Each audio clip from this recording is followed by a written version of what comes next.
Okay, here we go.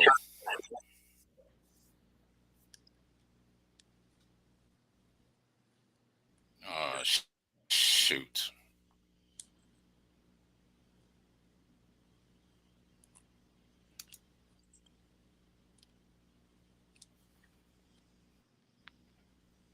All right, we're in trouble. Uh-oh. We didn't go live within 10 minutes, and now we're cut off from Facebook. And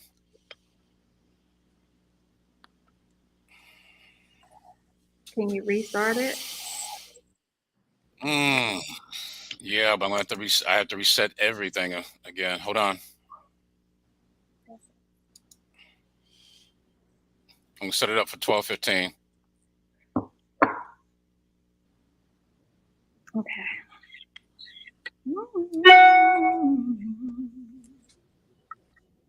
Keep pushing on.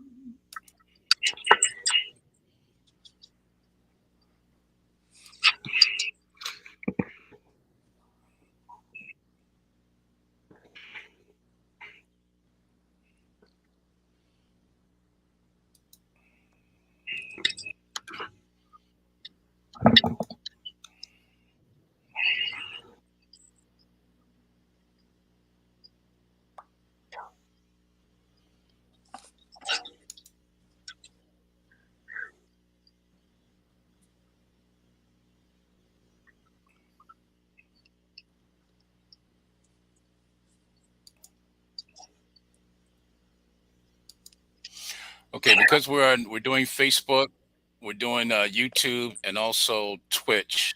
So I've got to set the time now for 12:20. We'll start recording live. Okay. Did you two catch that? So that means we should hang up and then come back?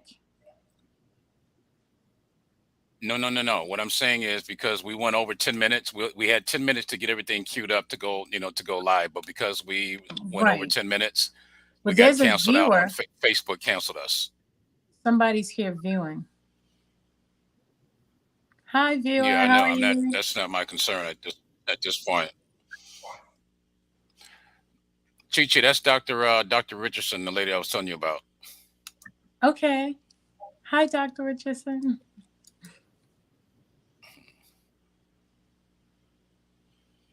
Okay, now we're having problems with Facebook. Hold on.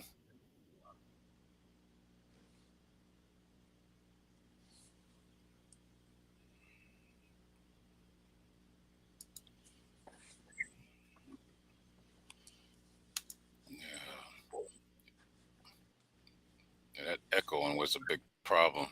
Yeah.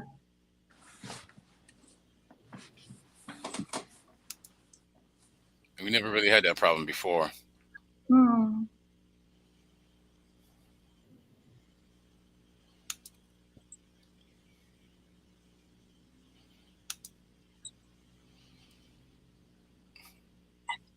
Okay, and it's not allowing me. I'm still having problems with Facebook.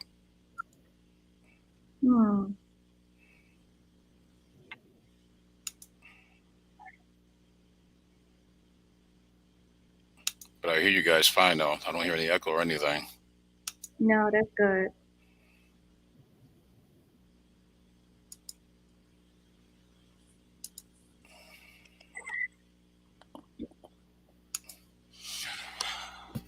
Okay, I'm going to remove Twitch. We're going to replace it with Twitter. I can only do 3 today. Okay. Still trying to fix Facebook. Times at 15, 24, 25. Okay.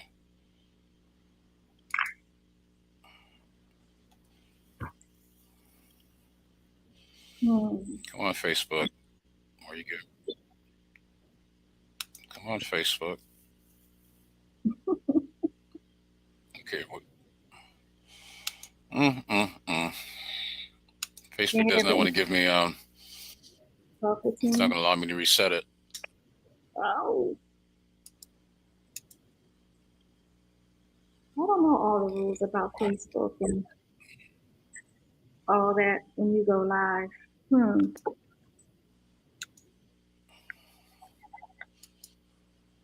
Yeah, it's all because of all the algorithms and everything. Yeah. There's a lot of legalities and all this kind of stuff. Twitter is fine. YouTube is fine. Facebook is not allowing me to reschedule.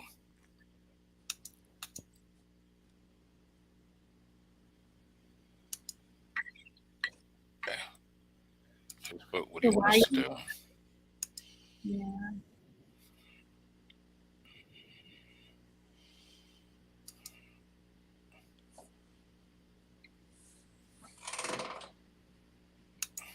How's everybody's week? Chee, how was your week? It was good, thank you. How was yours? It's good.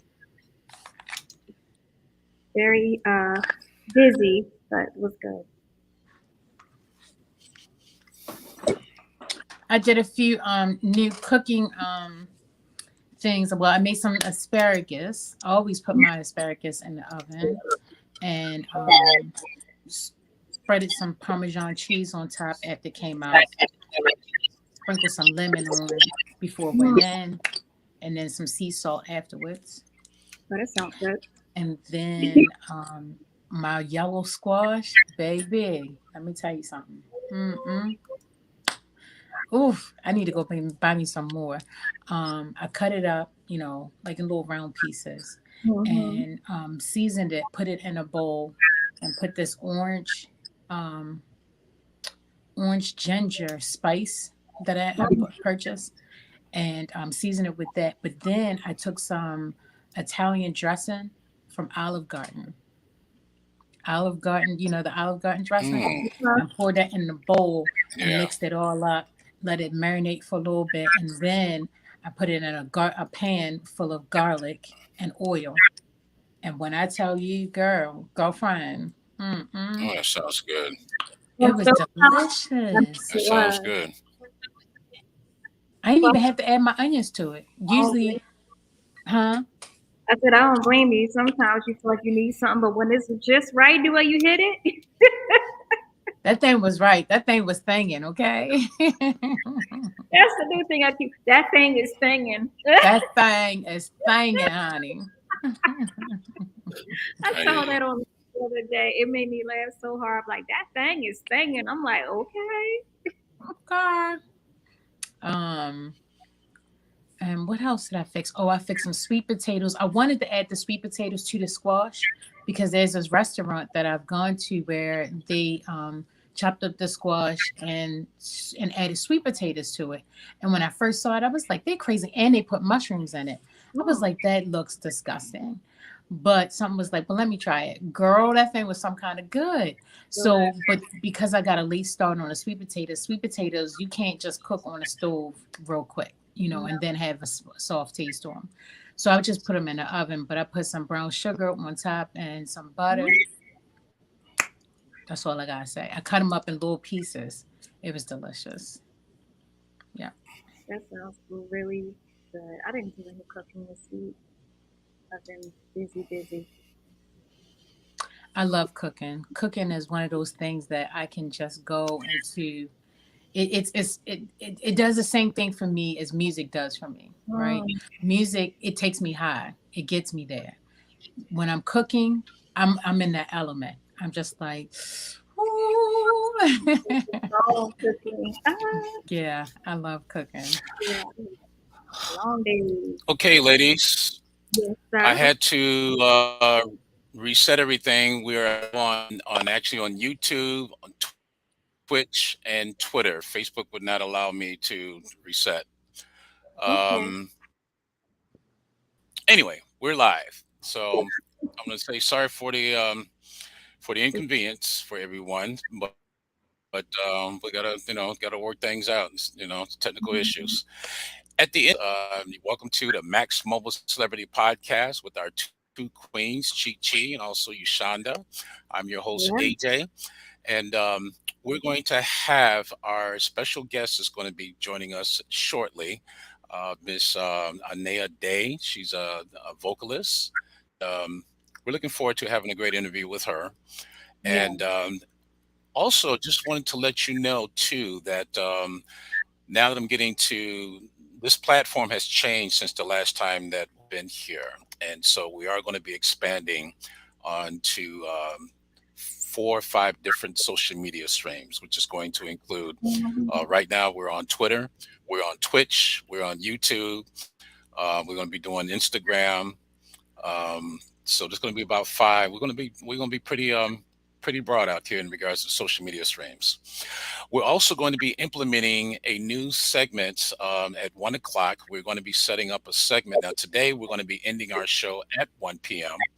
But when we're doing our hour-and-a-half show, we're going to create a new segment at 1 p.m. Eastern Time.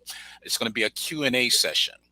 We're going to allow our viewers to be able to connect with us and be able to ask questions directly to our special guests, as well as ourselves. And so that's going to be part of our platform as well. We're going to go ahead and start that next week. And I'm going to go ahead and promote that very, very heavily as well. Also, I'm proud to say that we're going to be launching Chee and myself, along with Dr. Richardson, is going to be launching a new show that's going to be coming in a couple of weeks called Our Health and Wellness. And we're going to be speaking to a global audience in regards to our health issues and wellness, and especially mental health, which is really, really something important. But at the same time, this is something that a lot of people, we just don't really pay attention to. And that's something that really needs to be addressed. So we're looking forward to that as well. Looking forward to seeing our guest, Inaya. She is powerful singer, and she's got some new tracks. Unfortunately, we're not going to be able to hear the tracks. Now, I will tell you that I am working on that. I'm going to get I'm getting a special mixer that's designed for podcasting, and it's going to allow us to be able to upload our own MP3 files, our own music, sound effects, etc. Very similar to what we had on Riverside. The thing is, what I didn't like about Riverside, it just didn't have the same professional outlook that we have here with our logo, with our banner and things like that. And so my whole thing is I like for us to be as professional as possible, especially for our listeners and ours. And once again, Shonda, you just asking a question. How was your week this week? I know how busy you are all the time. It was good. Another busy What was your week like this week? It was a bit crazy, but I do want to celebrate the confirmation of Supreme Court Justice Ketanji Brown Jackson this week. She is the first. Yeah, definitely. And only the 3rd Black person to ever sit on the highest court in America.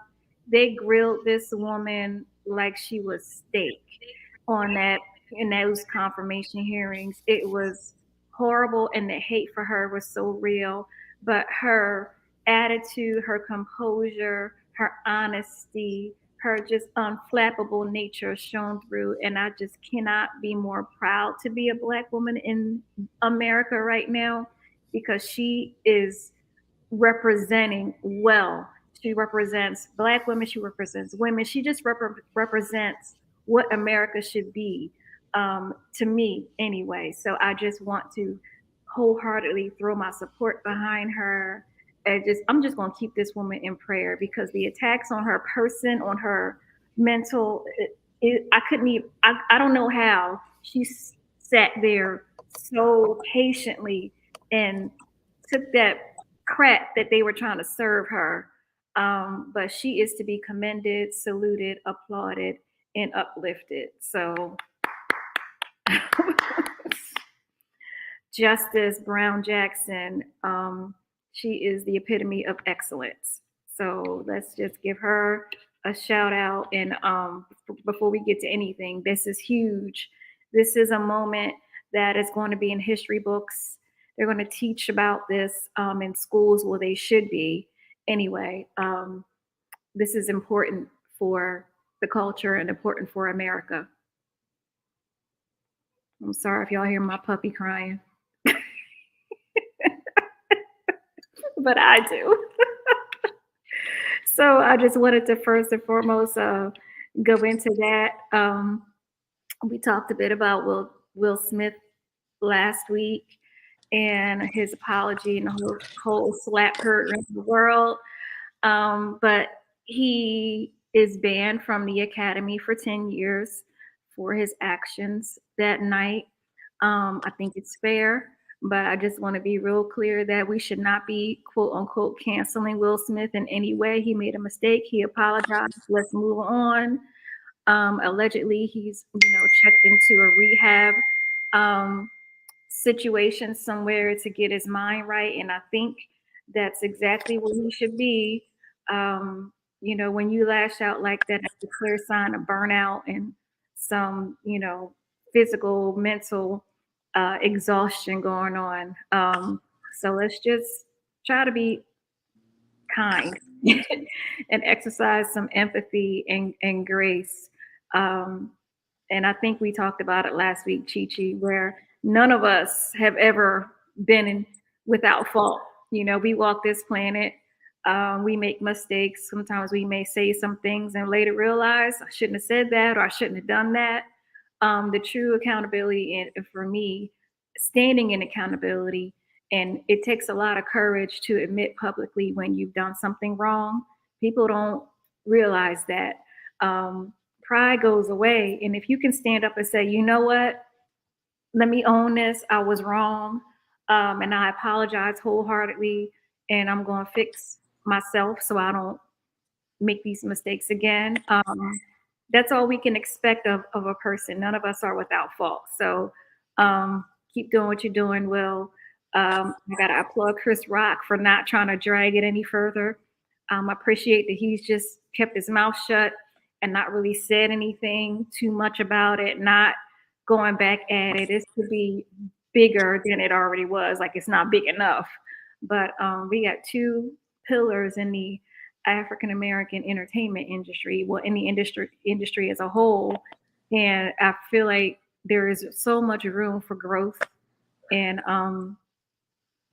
if people would just stop dragging them on line, I don't know what else to say about that. Your input, Chee? Yeah, my sentiments are pretty much the same. I think the 10-year ban, he already said he resigned, I think that it could have been a lot worse. It could have been infinity. So the fact that they only gave him 10 years, and the fact that no charges were brought against him, I was grateful for that as well, because it definitely could have went in a completely different direction. So I think that was pretty, it was what was needed to be done. You couldn't just walk away from this particular situation and not have anything, any repercussions. So I think a 10-year ban kind of thing was good, but still I feel some type of way about that because to me you exploited this even more than it had to be, because you were in control. You could have completely cut the cameras. You could have went to commercial, like you said. All you saw was the pause. You saw the movement and everything. But again, I know security is always on standby in those different types of places. Why wasn't security there? Even if it was a joke, or they thought he was coming up to joke, still that reality of him seeing someone coming to possibly put a stop to it could have snapped him out of whatever darkness he went into. But when you are in entertainment and this is what you're used to doing as this is your job, because there are plenty of movies that we've watched, whereas everybody would have laughed at this, and they could have actually smacked him for doing something that they want. I look at Madea all the time, and Madea always goes to the next level. So we as the people, when we're watching entertainment, we're entertained by it. But then when you actually got entertained in real life, it wasn't so entertaining. So again, I always look at every aspect, not just me, but how are we showing the world? What exactly are you watching? Right. And taking ownership for my part. Right. So. Right. And I don't know if anyone else is drawing conclusions or the similarities, but we have these real housewife shows and all of the Love and Hip Hops and all this mess out there, and they're always smacking each other. I mean, it's so disrespectful to me. I'm not a huge fan. Jumping across the table. I don't know if you remember that. Jumping on tables. All of the above.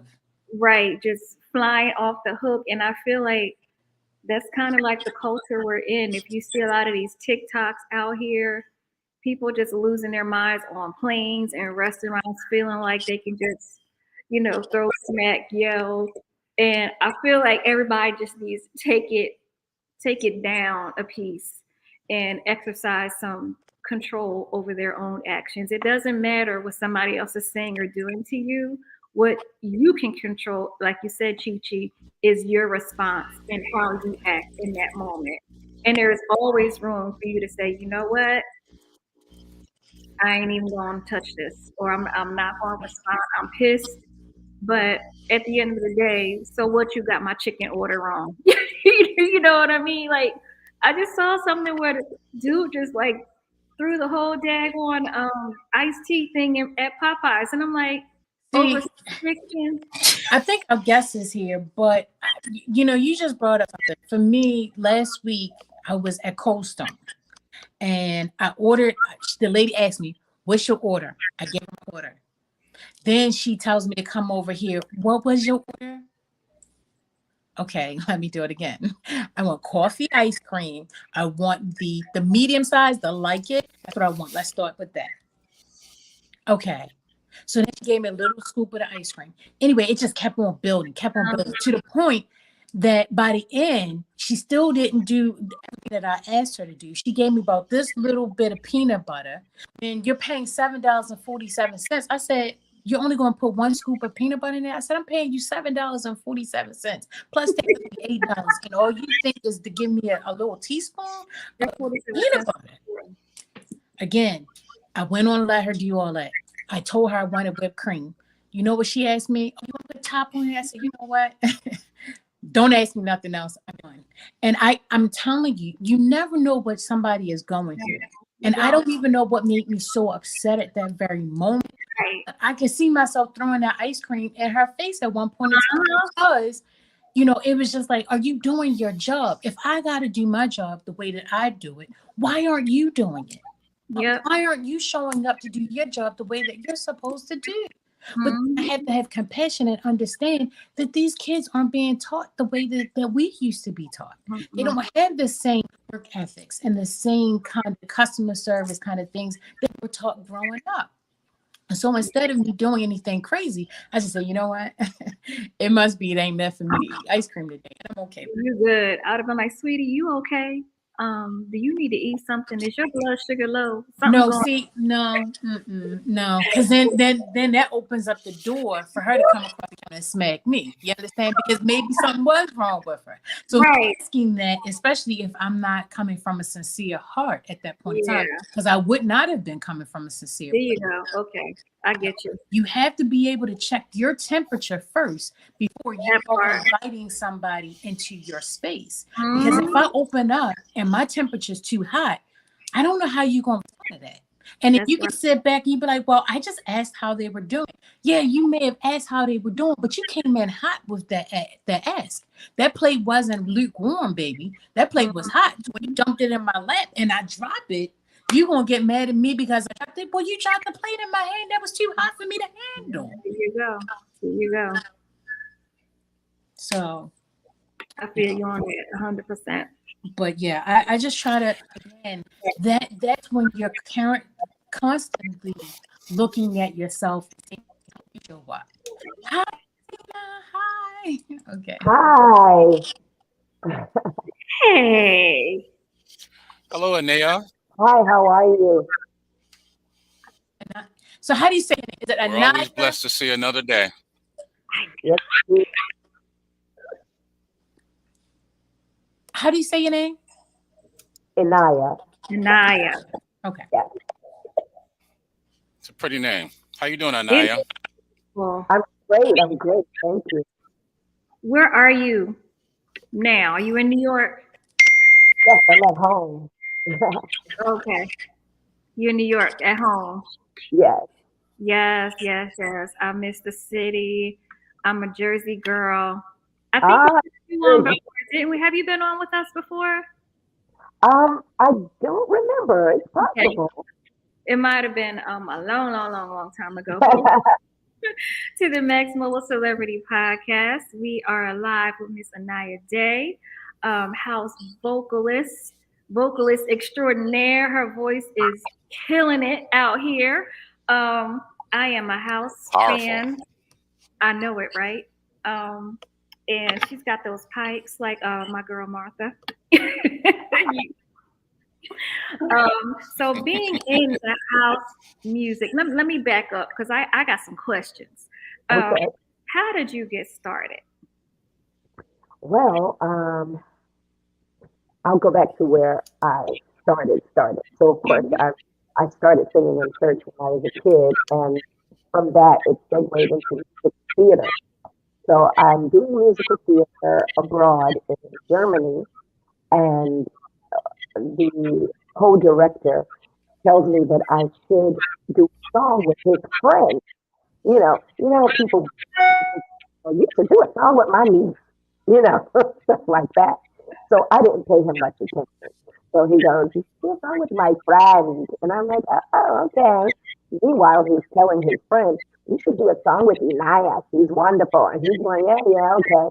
So eventually, he bugged us both enough that they sent me a ticket. So I took a train 4 hours from Dusseldorf to Hanover in Germany, and they had a little beat going, and I just sang some stuff off the top of my head, and went back home to New York on hiatus when the show was on a break, Mm-hmm.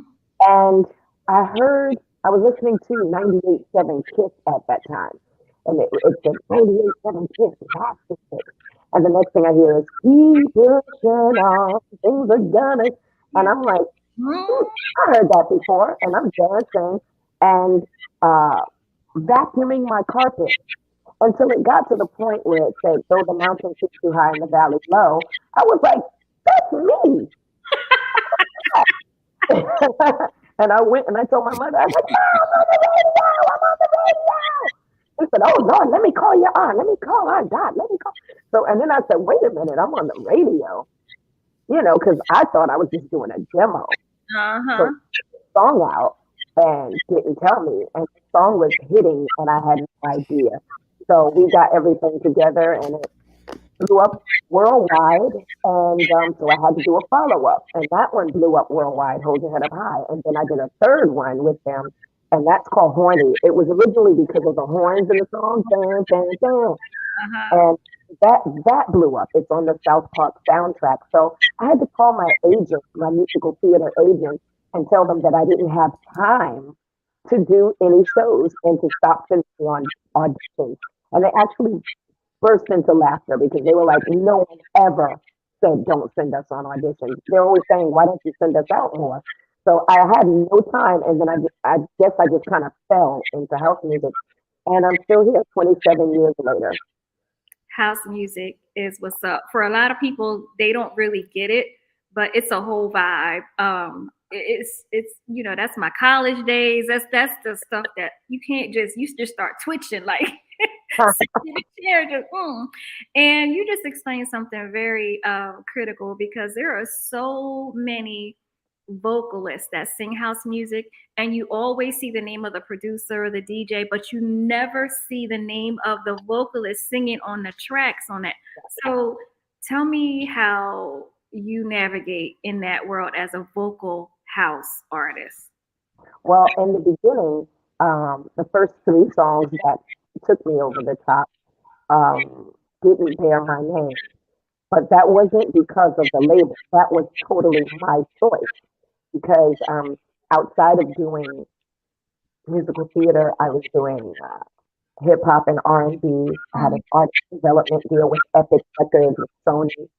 And at that time, it wasn't cool to blur the lines. Okay. Either you were doing dance or you were doing R&B. And so I was deep in the R&B. I did and the hip hop. I did a lot of hooks for rappers like Missy Elliott remixes and on originals like for MC Light and Queen Latifah. We actually did a duet. Queen Latifah and I did a ballad together That's what's called, up. and that's dedicated to her brother, Lance.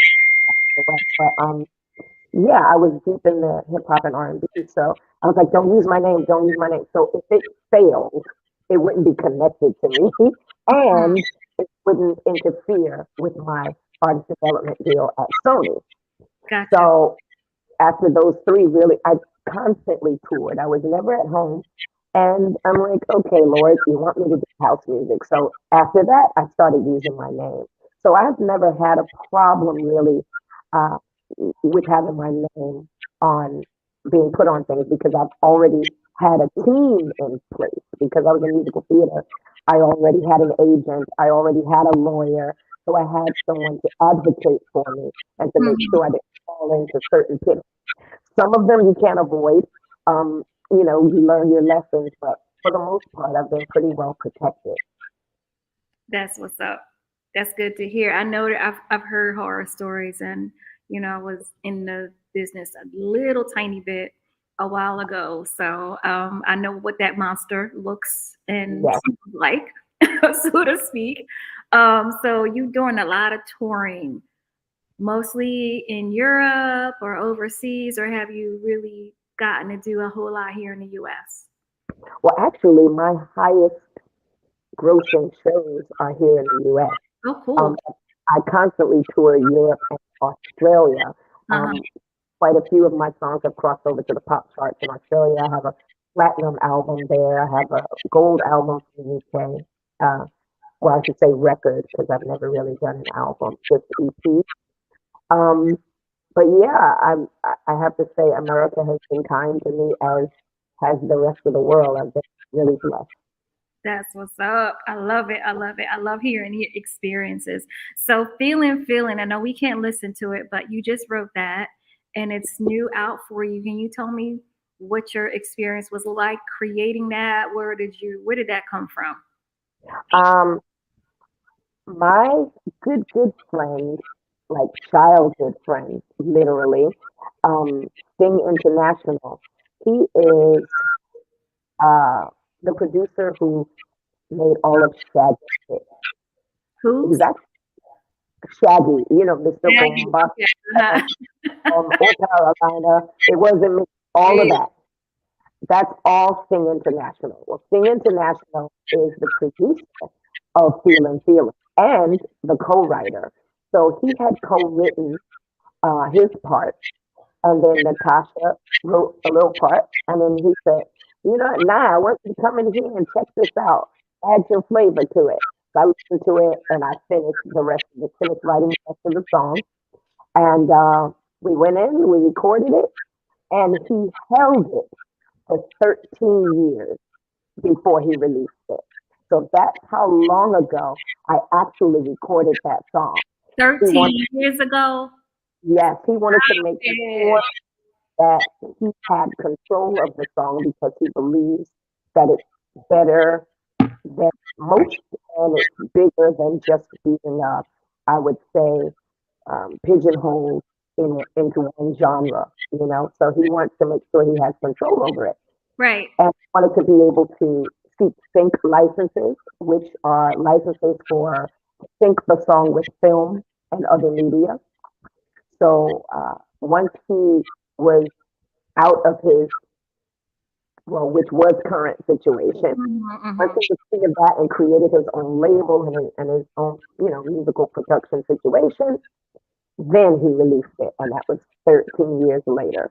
Wow, that is incredible. You know what? With the Afro beats just being so very popular right now, I am seeing such a resurgence of house music because it blends so well because of beats and the bass, like literally. So I feel like house music just never dies because the beats are always, and it never sounds stale to me. Like there are songs that I'm like, oh, this is my jam. But Keep Pushing was my jam. I was like, that's hard. That's my jam. Yes, that was my jam. And what was was like, wait a minute, I know this song. And as soon as you started singing, I was like, I know the words to this song. Wait, hold up. Like, I know this song. So, yeah. And it's funny, in house music, everybody's just grabbing on the Afro beat now, but with house music, we've been dancing to that for eons. Thank like, you. eons. Yep. I'm like, oh, y'all, this ain't new. This is not new. This is not new. I mean, I done had some earrings and shoes fly off in the club dancing to some house music. Yeah, but now that the mainstream is aware of it, it's a big deal. So I'm happy. I'm really happy because there were so many artists that deserved the proper accolade and they were being ignored. So I'm happy that they're getting the exposure that they deserve. Yes, indeed. I'm so happy that, like, it just makes me feel like, okay, I ain't out here like, what's she listening to? I'm like, nah, y'all don't even know. Exactly. This has been on point. Like, y'all need to catch up. This ain't new.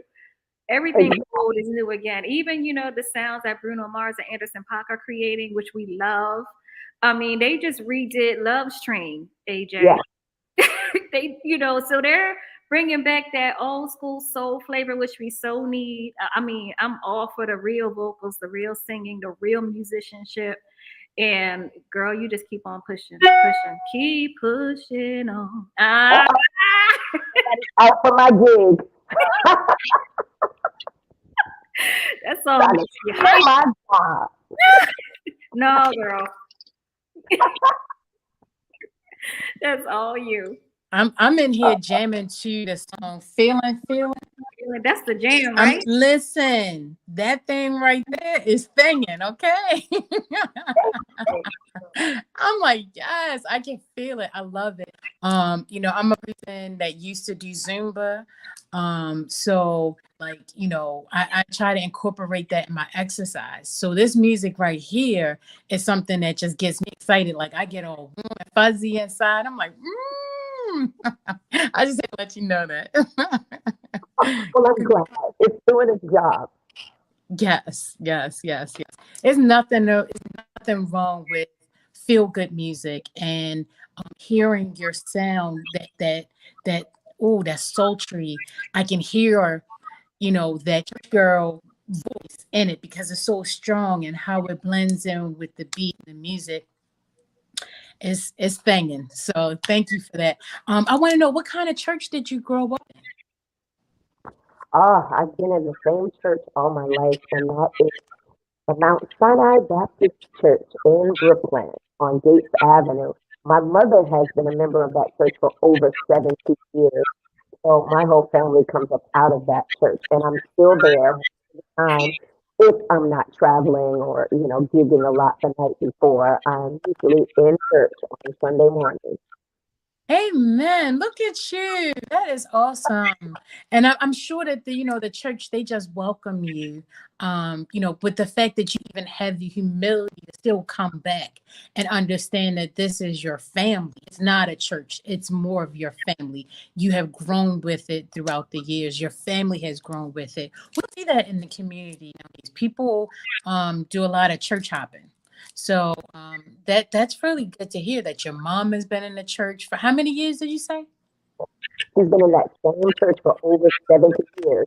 She, her sisters, everybody, my cousin, my sister, everybody's in there. It's like all of my God family and my mother's God children and anybody who's incorporated in family mostly have come out of that church. So she's seen, I think my mother has seen 4 pastors, something like that. I mean, when they first started it, she got there shortly after they first started the church. So, yeah, when we say that her blood, sweat, and tears are in the wall, it's literal because it's all painted and everything. And yeah, it's a family legacy, really.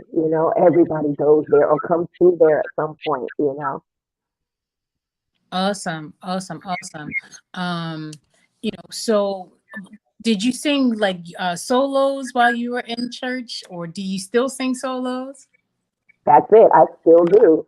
With the choir, without the choir, whatever is asked, I show up and scream a little bit.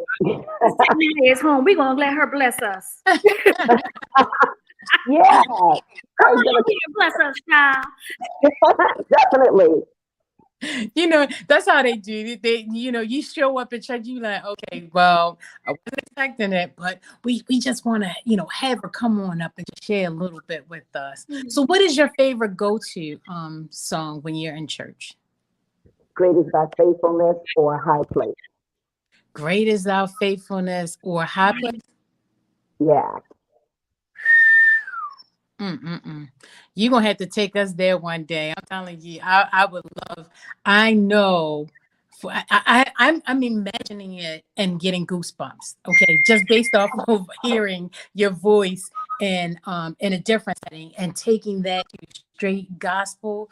Oh my goodness, I'm telling you, I feel the goosebumps and how blessing that, how beautiful your voice would be. So tell me, where exactly does this voice come from? Is it in your family? Is it okay? Yeah. My mother sings, my aunt sang. They had groups when they were younger. They had the Robert Singers and they had the Marie Walker Singers, and they also traveled and performed on different gospel programs. They sang on programs with Dr. Martin Luther King as the speaker. They performed on programs with Mahalia Jackson as one of the artists. And my cousin Saul is the co-producer, the band leader, and male lead singer of the band Sky. That may call me if you need someone to talk to. Him, he's the one that goes, "Oh, how you doing?" And, you know, and you know that song, "Let's Celebrate, Let's Celebrate." Well, that's him. So I grew up listening to a lot of funk, R&B, disco from Sky, and in my aunt's basement on any given day, you could hear Sky rehearsing, you could hear brass construction, you could hear T Express. I I got all of that before I was even 10 years old. I would sit on the steps of my aunt's basement and listen to whoever was rehearsing that day. So I guess that's why I grew up to get a funk band at a certain point. Cheryl Pepsi Riley and I have a band called Dysfunction, and we do funk, classic R&B. So I guess that's where I get my funk from. Oh, shucks, you didn't say AJ's word. You didn't say AJ's word. Funk. That's his era. That's his thing. Yeah, he's quiet over there. So he's on mute now. AJ, He's just smiling and y'all talking about me. I'm just listening to the queens here. He's like, I'm here. Inaya, I got it. Chee, you know, no, what I like about this is because we have a couple of different generations here. You know, me being the old guy, you know, grew up in the funk era back in the 70s.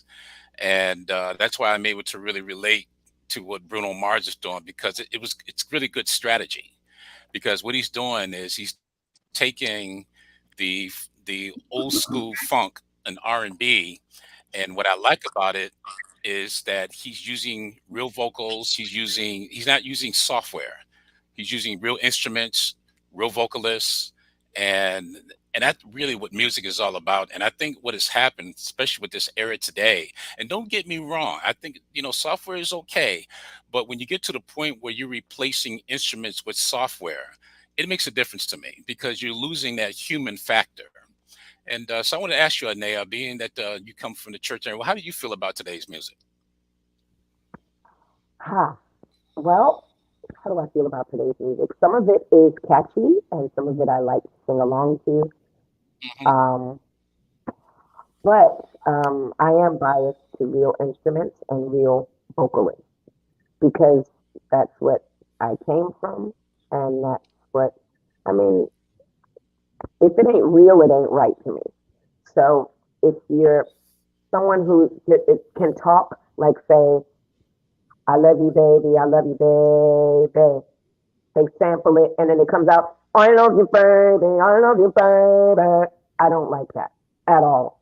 I mean, it's catchy, Right. it's fun, but I don't want the people coming after us to think that that's all there is. My prayer is that other musicians learn how to use their musical voices and not depend on electronics.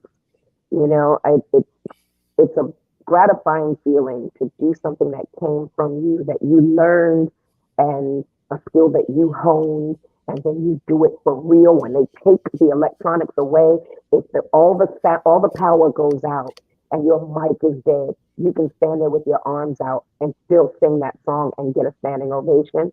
That's what you need to know how to do, because Exactly. the power will go out one day. The record will scratch. Your CD will jump. Your MP3 will not be compatible with somebody's system, and there you'll be stuck looking like an idiot. So if you can't deliver for real, one day it's gonna show. You know. I ain't never heard That's a anything great more answer. right. I ain't never heard That's a anything great more. answer. It's really a great answer.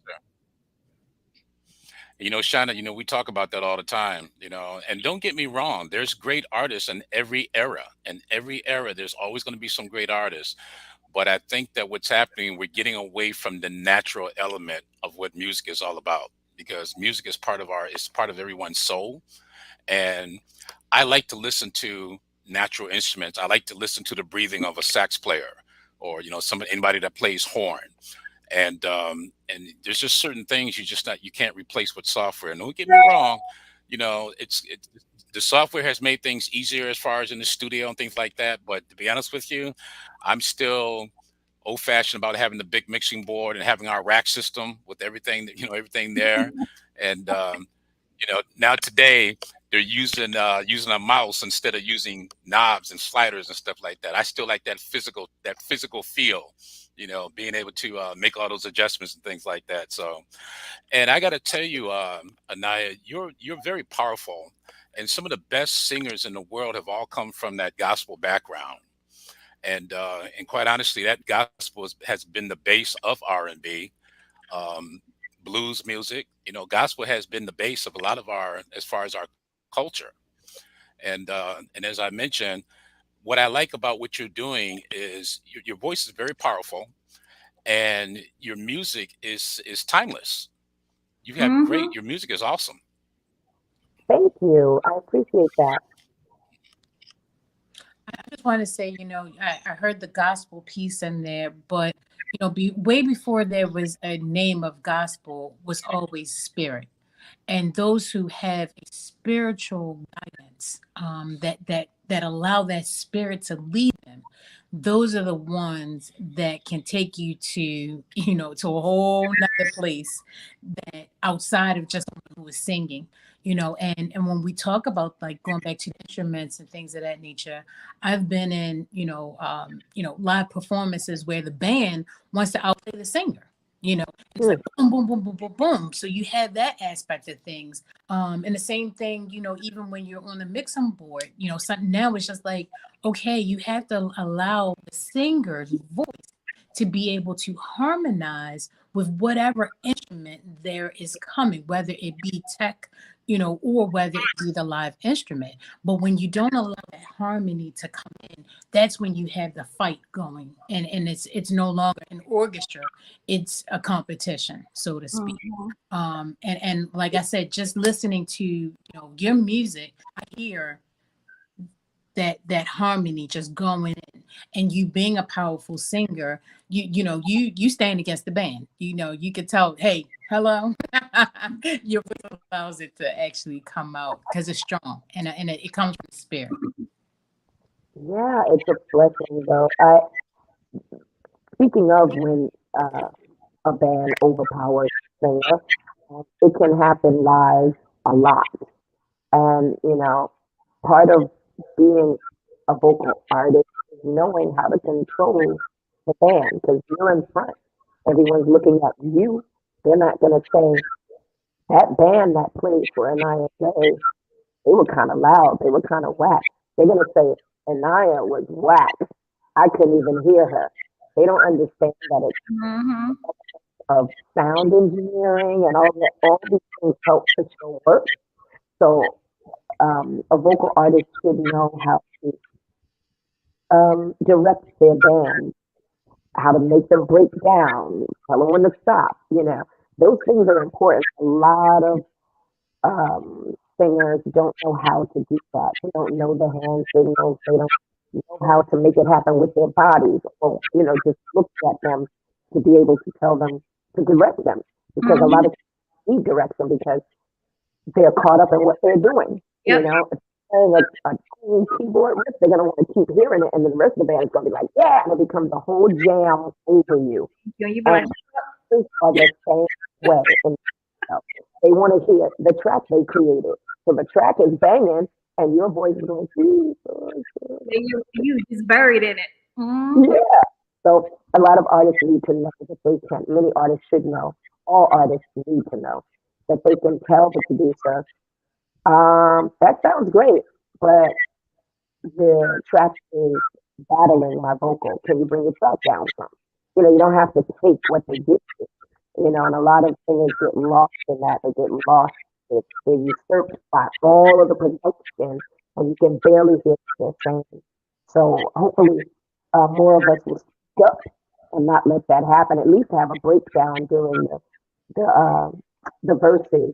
Take some elements away. If there's strings and keys and bass and drums, then perhaps take some of the bass out. Perhaps drop out strings, and you can be heard more. And then when the chorus comes, there's difference. So it fills up, and it's louder anyway, usually. So it makes more sense to do it that way. And I hope more of them speak up and not let that go by. How long did it take you to get to that point? You know what I mean? Because I know you got to learn. It's a learning process. Well, for me, it wasn't because, I guess it's a learning process, but I learned as a child because I was surrounded by music. The first time my mother took me as a baby, as a newborn, was to church, to choir rehearsal. So I learned all of this stuff. It is just in me. So I already knew to go like this, and if you can't see me, I will sing, break it down. I go, break it down. You can give direction within the song, and people go, yeah. They don't realize you're annoyed, and you're like, I can't hear myself. Break it down, and they don't need to know. They're not supposed to. But I've witnessed all my life, and I've witnessed it with family members and their bands, their groups. So I already knew. I didn't. It's something. Thank God, I didn't have to go through a learning process. The spirit is guiding. Yeah. I was like, wait a minute, hold on. My mom like, come on, give me some more.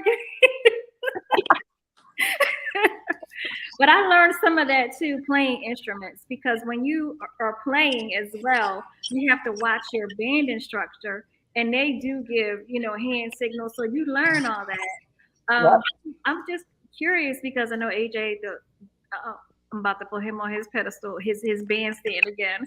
They're not really teaching music like they did when we were all younger. So I'm out here like, how are these kids gonna know? How do they, learn that synergy, that body language? It's for real musicians. I feel like they feel it and they know. Like when you get a good band and you've been with them for a while, they know. Okay, I know when she does this, she trying to end that part. I know we need to go to bridge here. So I'm just curious how these new kids are gonna learn all that. I guess the only way they're gonna learn it now is in church. Boom. And that's where everybody learned it in the beginning. It comes from there. All those, and the choir directors using those directions, keep going. That's all from church. Keep it going. Exactly. That's all church. And they can learn it in church, or they have to go out. Being a singer, you don't just sit in your can and be like, okay, I'm making records, and then it's time to go out. You're standing there with your eyes closed like this, like you're in deep consecration mode, and not inviting the audience in. So being out at lights or whatever helps you to develop your skills with conducting and directing a band, because you got to tell them what song you're doing, and you got to give them a tempo. You know, you got to let them know when you're going to keep going or when you're ready to end the song because they don't know you. You know, they're going to do what comes naturally to them. And to have them do what comes naturally to you, you have to direct them. Yep. So that's a good way to learn to go actually be in there. You have to go out and be in it. You know those divas that like, watch me. Like, I do that. Like, I do it. Yeah. You have to. You have to because like she said, listen, she understands this is my brand, meaning that I am standing here in front of the audience. And yes, even though I appreciate you, they're not going to say, oh, the band was messed up. The natural person is going to point out the person who's standing up front. So with that, I have to be a leader. I am the conductor at this point in time because I'm here to do a job. And at that point in time, I'm allowing the spirit and everything to flow through me. So I'm gonna be directing everything around me. I gotta allow my energy to come, but at the same time, y'all need to know when I hear something is over, hello, stay with me, stay focused, let's stay together. And you know, going back, we missed this part. I heard you know, talk about from church and then how you got into things, but I want to know, especially, you know, those to our listeners, a lot of times people have these envisions that they see themselves being where they got to. Did you ever see yourself sitting here where you're sitting at with the music industry? Was it a vision for you? Was it an epiphany? It became a vision of mine. You know, I think in the beginning as a child, I thought everyone could sing because everybody around me did it. So I didn't understand that what I did was any different because I'm like, everybody sings until a really good friend of mine said that she wanted to sing. And I said, sing. She's like, no, but could you teach me? And I was like, okay. And, you know, we were maybe in junior high school or something. Maybe sixth grade. And she's like, can you teach me? I was like, okay, because I thought that would be easy. Everybody can sing. So I said, say, ah, and she said, hey. And I was like, stop playing, you know. I said, do it again. Ah, and she said, ah. And I was like, are you kidding? Why can't you hear the note? She's like, what do you mean hear the note? She really didn't get it. And I was like, well, there are people who can't sing. She was the first person I met, I thought, that couldn't sing. I'm sure there were millions, but I had no idea. I just thought it was the natural thing to do. So I didn't really see myself as a professional singer until junior high school. And that was because a friend of mine, I was singing in the train station and going home, and I was singing something as usual, and I looked up at her because I'm short, looked up at her, and she's crying. I'm like, what you crying for? She's like, oh my God, you have such a beautiful voice. Oh my God. And I'm like, you're stupid. All right, whatever. And she told our music teacher the next day. So when class was over, the teacher said, everybody, I'll see you tomorrow. And she's like, Inaya, you stay here. And I was like, what did I do now? Because I was always talking and passing out candy and stuff. I was like, hey, you're doing that today. Oh, man. So I had to stay behind. And she folds her arms. Her name was Miss Roberts. And she said, you mean to tell me you've been sitting up in here all this time and you can sing? And I was like, but everybody sings in here. She's like, sing something. I was like, I don't have any music. She's like, all right, tomorrow, before you go to lunch, you're going to have to sing a song. You can bring any music you want.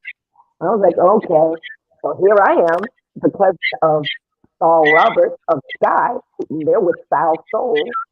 He gave me a Sal Soul orchestra recording of an instrumental, and it's home. When I think of home, I think of a place from the. He gave me a whole Sal Soul orchestra instrumental of that. Put it on a cassette and said, "Here, take this to school." He hadn't even heard me sing yet. So they take this to school. I was like, okay. And he goes, well, how are you going to do it? I said, what do you mean how am I going to do it? I said, how are you going to sing it? Let me hear what I do. And I sang, and he was like, you had all this and didn't tell anybody. I was like, everybody sings, you know. After that, needless to say, he had me doing all of Sky's videos. I mean, not videos, demos. He had me doing the band demos. But so taking the tape to school, I did it and put it in the cassette player that my teacher had. She folds her arms. She said, "Now sing." So I had the whole production, and she bumped her head, kissed her head, like, "What? You got an orchestra? Let me find out," you know. So I sang home or whatever. At the end of it, I opened my eyes. She's crying. My friend Shelly's crying. They were the only two in the room. After that, she sent me on auditions. She made me apply for the High School of Music and Art, which is the school that Fame is based on. And then at that time, I didn't really care. But when she pushed me so hard, it made me begin to want it. It made me understand that affected people in a different way. Wow. Had me auditioning for music theater, and that's how I got in musical theater when I was 12 and a half. And someone else was the lead, and we went on hiatus. I came back. The boy was fired. They put me in the lead, and it just kept snowballing. So I was like, whatever, and it would just keep happening. So it became a dream of mine in junior high school. But before that, I didn't get it. I was like, I wanted to be a veterinarian. I like animals. Like, I'm going to be a vet, and I'm going to be a journalist because I would write essays in the mayor's office. I was honored for poetry in Brooklyn. They did a compilation of my poetry by the time I was 12 and a half. Wow. And gave citation thing. And, so I'm like, I'm going to be a writer, and I'm going to be a veterinarian. But then I kept singing and kept winning trophies. And then they stopped giving me trophies, and you can only be special guest because you have to give other children a chance. I was like, what do you mean? I don't get it. We're all kids. We're all the same. You know, why do I got to be punished? You know, so it made me hate competing, which I still hate to this day. And yeah, it made me want it. So I said, if I don't get into the High School of Music and Art, I'm not going to high school. Of course, my mother said, "Oh, yes, you are." But, you know, but I did get in. Are you still friends with and I'm still up in there. Are you still friends with the girl that told on you that you could sing? So, which one? The girl that told the teacher that you could sing. Oh, Shelly, I haven't seen her in eons, but we remained friends until early adulthood, and then we lost touch. Okay. Yeah. Oh, do you still talk to your teacher? My music. I've been trying to find her. Someone told me that she passed away. I refuse to believe that, but I did see her one time when I was heading out to Europe. When I was living in LA, I had gone to the airport to LAX. I'm standing in line, and I see her with her husband, and I said, "Miss Roberts," and she turned around. She was like, "Oh my God," and hugged me and everything. She said, "Well, where are you going?" I said, "Well, I'm getting ready to do, a European tour. We're starting in the UK, and I have to go do a music video in Stockholm, Sweden, and da da da." And she was like, "I'm so proud of you. Oh my God." Da, da, da, da, da, da. So I was happy that she got to know that the work she did for her. You know what I mean? That I was a product of her teaching, really. You know, so I value teachers / educators. I really do because I have really memorable teachers who influenced me greatly. That was beautiful. Awesome story. Go ahead, Ushanda. I was trying to tell you on mute. No, that is such a beautiful story. Again, to me, as I'm listening to your story, I'm just a person that I like to look at the whole picture. And as I'm listening, you were that child that was given a gift, and it was noticed early on that the gift was inside of you, that allowed it to actually come to life, even at an early age. And then you work towards continuously building. And that is why you're standing. And when you were telling the story about Shaggy having music that was 13 years ago, and now being able to come to life, because of the fact that came from here. I didn't go along with the time. I came from inside. And when you have a gift like that, it is time. There's no time that you can put on it. It is an endless type of gift. It is infinity. So high five to you, sis. Congratulations. I love it. Are you working on anything currently right now after this crazy pandemic thing? Yes, I'm going to tell you guys because it's almost done. I've been working on a project for the longest time I've ever worked on any project, and that's 4 years. I'm doing a project that it's one artist, and I've reimagined all of her songs, and hopefully it'll come out this year. It's been mastered. I'm waiting for like 2 more mixes, and then I'm gonna put it out. And when I do it, I'm gonna make sure I contact you guys because I know you're gonna appreciate it. Please do. It's one of our icons, and all the music is hers. So it's yeah. I think you're gonna love that. Oh, You got the spirit wait for me. Can I get some? Awesome. I was here to start naming people. Is it Whitney? Is it? I can't wait. It could be anybody. It could really. It's one of our treasures, one of our icons. So it can't be anybody. I already know, but I ain't even gonna say nothing. But I already know. Write it down and on a piece of paper, and then when the time comes to review, y'all gonna be like, "That girl, good." I'm gonna tell you what. I know. Do that. Everyone, you're listening to the Max Mobile Celebrity Podcast. We're going to take a quick break. We're going to take a quick commercial break, and you're listening to our special guest, Miss Inaya Day, who is awesome. And we'll be right back in a moment, right after our commercial break. Creating a mobile app for my business has been one of the best decisions I've ever made as a business. It helps me stay connected with my customers. It allows me to send my customer specials at any point in the day using push notifications. I even have a loyalty system integrated to encourage more repeat business, which really works. And best of all, my customers love our mobile app. They're always using it, asking about it, interacting with it, and more.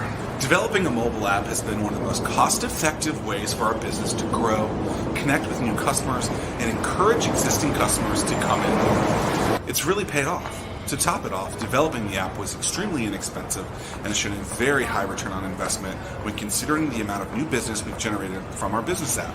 And if you're a business owner thinking about developing a mobile app, I highly recommend it. It will help you grow your business, connect with your customers, and stand out from your competitors.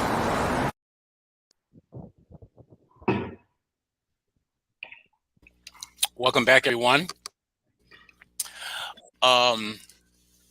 I got to say this, Inaya. What do you, in regards to, like Chee said, you found a gift. This is something that you were born with. Who were your most influences when you were growing up? Do you have any relatives and your mother, your father that I know they were in the church, but did you have any additional influences outside of the church, like back in the day of R&B, like Gladys Knight or Patti LaBelle? Who were some of your biggest influences? Listen to AJ trying to slick guess. You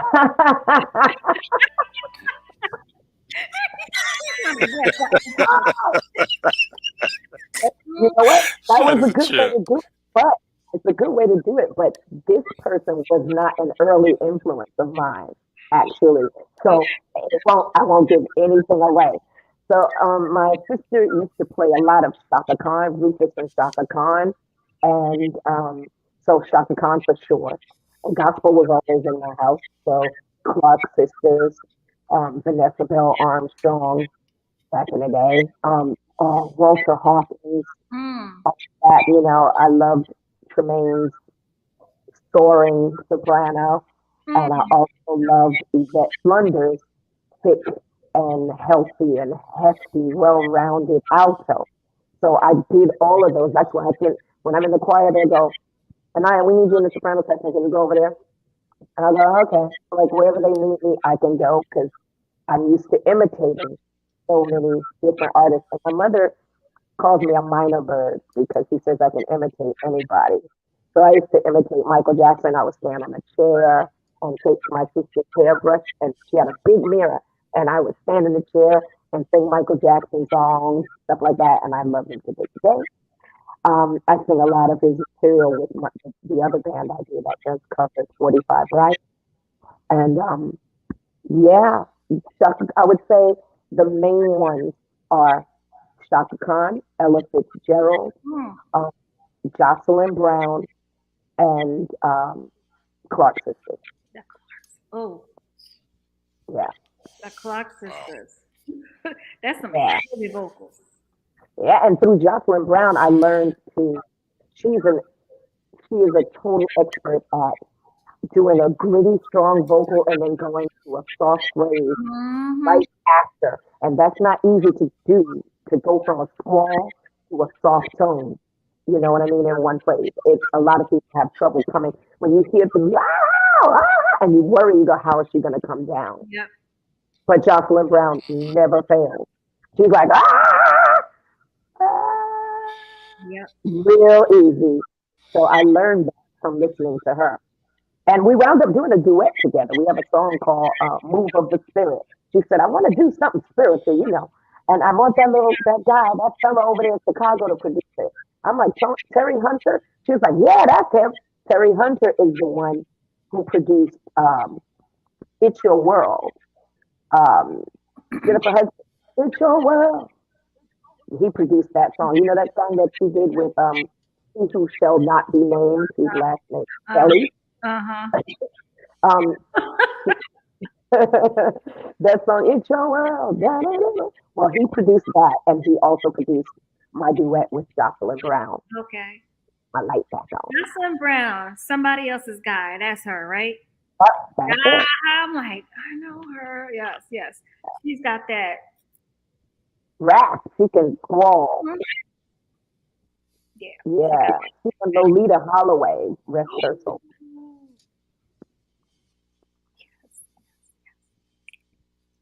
Yes. So you have a band. Are you out performing now that pandemic has broken? Yeah, I'm in a band called 45 Riot. I am one of the featured artists there, me, and one of the band leaders. And we have a single coming out. It's a remake of one of my own dance singles. So that'll be coming out at the end of the month. And we went in and recorded a music video and did the sound recording at the same time. And then when we went on break, we went next door to Studio B and did a photo shoot. We did the whole thing from 10 a.m. to 4 and we were done. It takes a lot of people like 2 days to do a video and all that kind of stuff. It takes a week. We did it all in a few hours. Y'all killed it. I think it's going to be banging. I think you'll like it.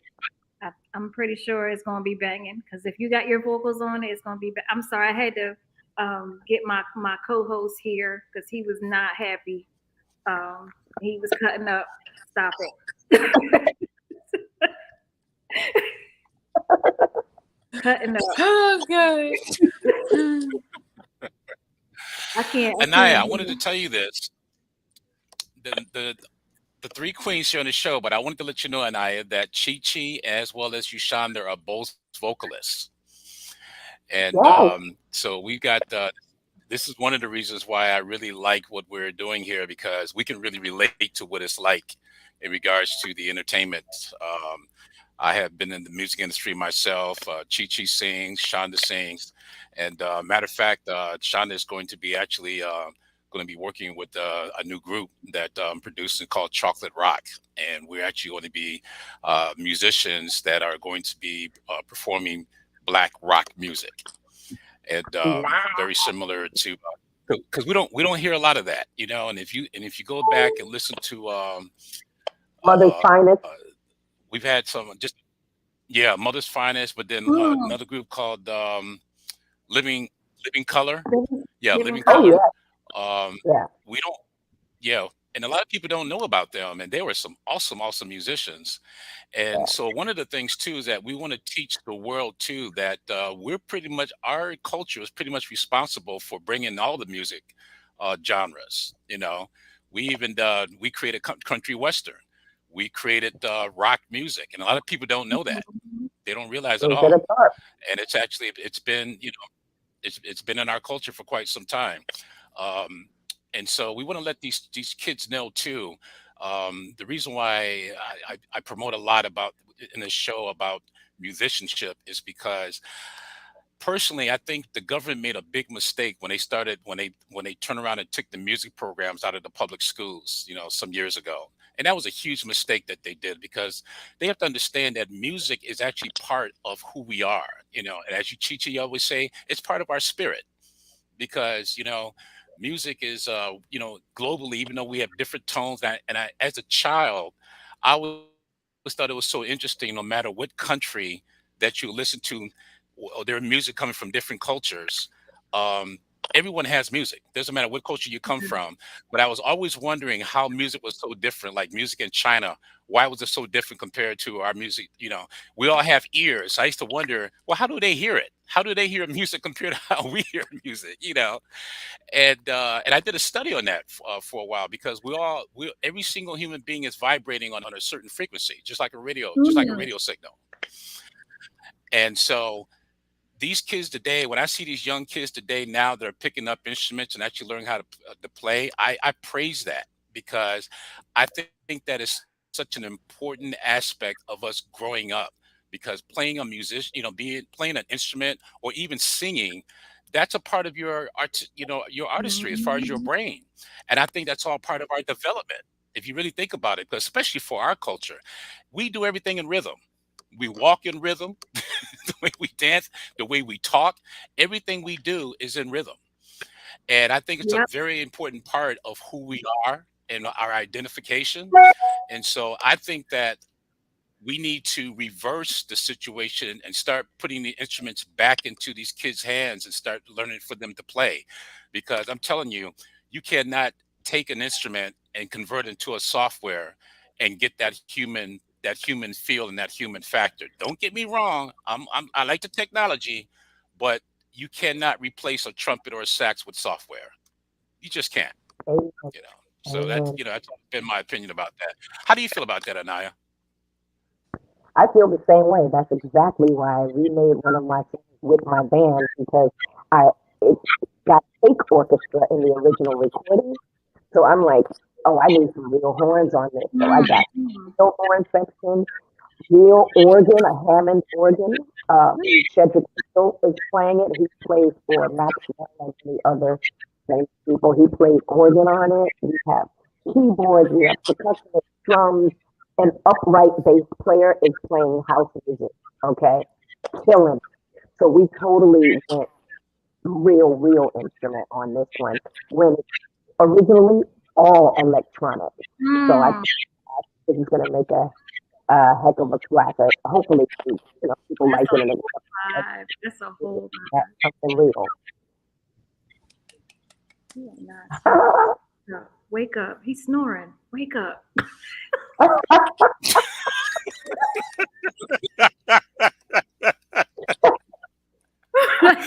Oh God, he is such a character. At least we get his opinion on this whole interview.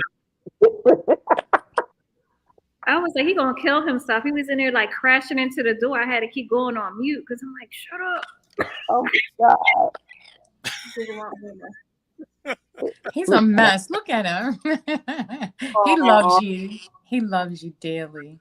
He's like, y'all woke me up. He We are at the end of our show today. Anaya, it has been such a pleasure. I feel like, we should be friends in this life at some point, because your energy, your spirit, the way you, articulate the music, the way you just go about living so authentic in your gift is beautiful. Don't let anybody ever get in your way. You got fans and supporters over here for your work, and I cannot wait to hear what's next. Yes, he does. Yeah, right. I love this aspect of our show, that we just get to be up close and personal with our guests, and we just get to vibe out and talk about real things, life and music, and your perspective on it. So I want to thank you so much for being welcoming to us, asking you all these questions, and for being open enough to share with us your journey and your story. It's so beautiful. Is there anybody you want to shout out while we're here? Yeah, I want to give a special shout out to Bootsy Collins because he is still rocking the game.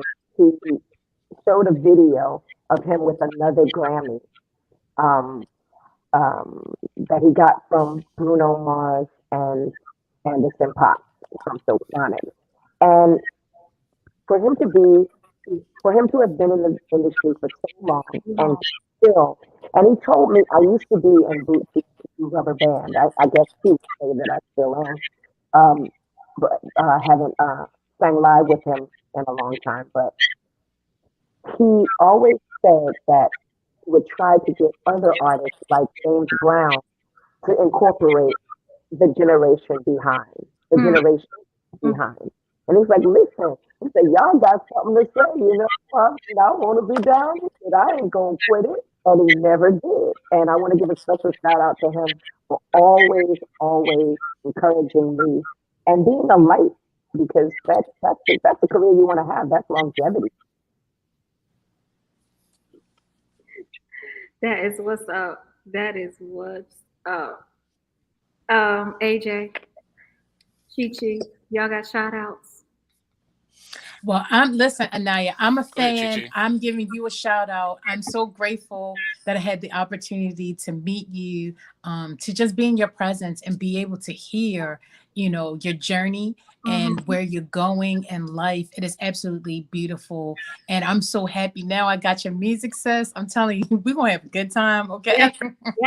I just want to let you know that. So it was a pleasure meeting you. That's my shout out. And always I give a shout out to my beautiful kids. I'm so grateful for them, Journey and Pierre. So thank you. And I'm always grateful for the host of the show, Ushanda and AJ, these beautiful souls.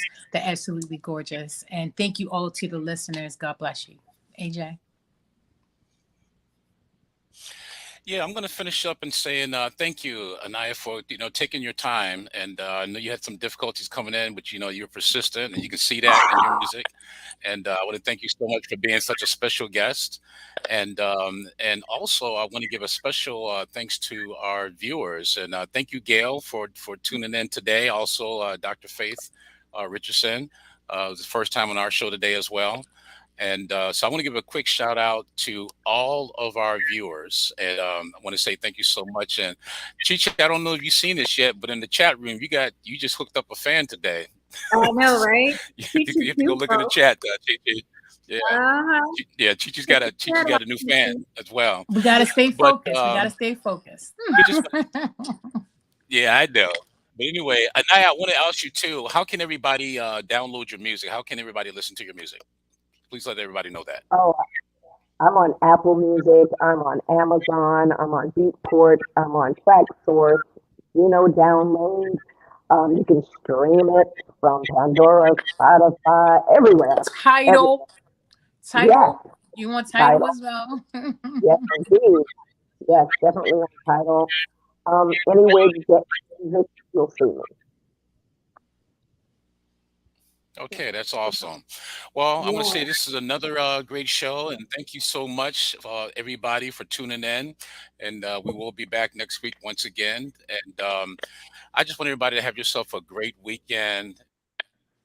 Be safe, and I'll tell you right now, keep the music live. I'm going to tell you that right now. Keep the music live because it's such a special part of our culture. And I'm so glad, Inaya, too, that you've had a chance to spread your music internationally, because that is such a gift to be able to play abroad. And that's something that I was very blessed to start off. And I think that's such a blessing for you to be able to do that. And so continue with your success. And we love to have you back again. And so everybody, have yourself a great weekend. And thank you for tuning in to the Max Mobile Celebrity Podcast. Everybody have a great, great weekend. We'll see you next week. Bye. Bye. I'm the winner. Bye-bye. I guessed it. Bye. Bye. All right, Crouton. Bye, Crouton. Little bad self. Rotten. Just rotten. You had enough? How do you cancel? Okay. Leave studio. Okay. I think I got it. Okay.